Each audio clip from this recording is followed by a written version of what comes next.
제133편 로마에서 돌아오는 여행 5. 아테네에서 과학에 대한 담화. 그들은 그리스의 과학과 학문의 옛 중심지에 도착했고 가니드는 자신의 나라인 인도까지 국경을 확장했던 옛 알렉산드리아 제국의 문화 중심지인 그리스에 있다는 생각에 전율을 느꼈다. 고노드는 거래할 일이 거의 없었다. 대부분의 시간을 예수와 가니드와 함께 보냈고 흥미있는 여러 장소를 찾아보고 젊은이와 다재다능한 선생의 흥미있는 토론을 들었다. 아테네에는 여전히 훌륭한 대학이 번성하였고 세 사람은 그 학문의 전당을 자주 방문했다. 예수와 가니드는 알렉산드리아 박물관에서 강의를 들을 때 플라톤의 가르침에 대해 철저히 토론했었다. 그들은 모두 그리스의 예술을 즐겼으며 그 예술의 표본들은 여전히 도시 곳곳에서 찾아볼 수 있었다. 아버지와 아들은 어느 날 저녁에 여인숙에서 예수가 그리스 철학자와 나눈 과학에 관한 토론을 즐겁게 들었다. 이 학자가 거의 3시간 동안 말을 했고 그의 강론을 끝냈을 때 예수는 현대적 사상 관점에서 이렇게 말했다. 과학자는 언젠가 중력, 빛, 전기의 에너지나 힘의 현상들을 측정할 수 있을지 모른다. 그러나 이 과학자들은 이 우주 현상들이 무엇인지 결코 말할 수 없다. 과학은 물리, 에너지 활동을 다룬다. 종교는 영원한 가치를 다룬다. 참된 철학은 이러한 양적, 질적 가치를 연관시키기 위해 최선을 다하는 지혜에서 나온다. 순전한 물리학자는 영적으로 눈이 먼 것은 말할 것도 없고 수학적 자만과 통계적 자아도취에 빠질 위험이 항상 존재한다. 논리는 물질 세계에서 효력이 있고 수학은 물리적 사물에 적용될 때 신뢰할 수 있지만 삶의 문제에 적용될 때는 전적으로 의존할 수 있거나 틀림없다고 볼 수 없다. 삶은 전적으로 물질적인 현상만을 포함하지 않는다. 산술은 만약 한 사람이 10분 안에 양을 깎을 수 있다면 10명은 1분 안에 양을 깎을 수 있다고 말한다. 그것은 정확한 수학이지만 사실이 아니다. 10명은 그렇게 할 수 없을 것이다. 그들은 서로 방해가 되어 작업이 크게 지연될 것이다. 수학은 만약 한 사람이 어떤 지적이고 도덕적인 가치를 대표한다면 10명은 그 가치의 10배를 대표한다고 주장한다. 하지만 인간 퍼스널러티를 다룰 때 이러한 퍼스널러티의 결합은 단순한 산술적 합이 아니라 그 관계에 포함된 퍼스널러티의 수의 제곱에 해당한다고 말하는 것이 더 가까운 진실일 것이다.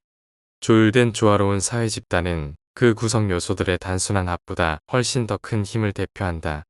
양은 사실로 식별될 수 있어 과학적 일관성을 가지게 된다. 질은 마인드의 해석에 관한 문제로 가치의 평가를 나타내며 따라서 개인의 체험으로 남아야 한다.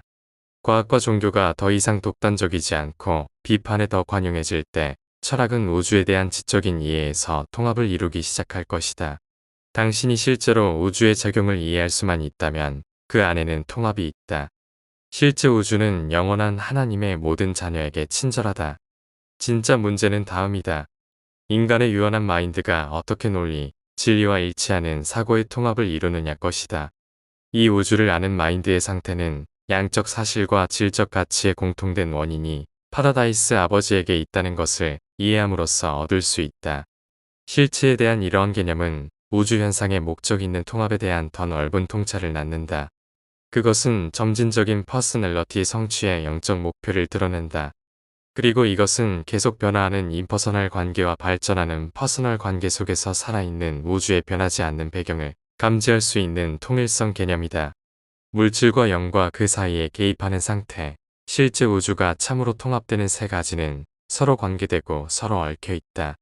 사실과 가치의 우주 현상이 아무리 다르게 보일지라도 이것들은 결국 슈프림 안에서 하나가 된다.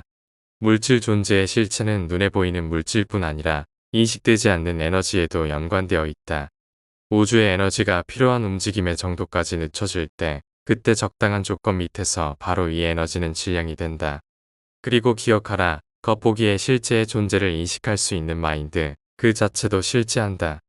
이 에너지 질량, 마인드, 영의 우주 근본 원인은 영원하다. 이것은 우주의 아버지와 그의 절대 동등한 자들의 본질과 반응 안에서 구성되고 존재한다. 그들은 모두 예수의 말에 놀라움을 금치 못했고 그리스인이 그들을 떠나면서 말했다. 마침내 내 눈에 인종적 우월감 외에도 생각하며 종교 외의 것에 대해 말하는 유대인을 보았소. 그리고 그들은 잠을 자려고 물러갔다.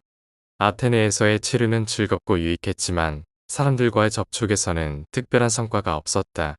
그 시절의 허다한 아테네 사람들은 과거의 명성에 관하여 지적 자부심을 느끼거나 그리스에서 영광과 지혜가 넘쳤던 옛 시절의 열등한 노예들의 후손으로 정신적으로 둔감하고 무지했다.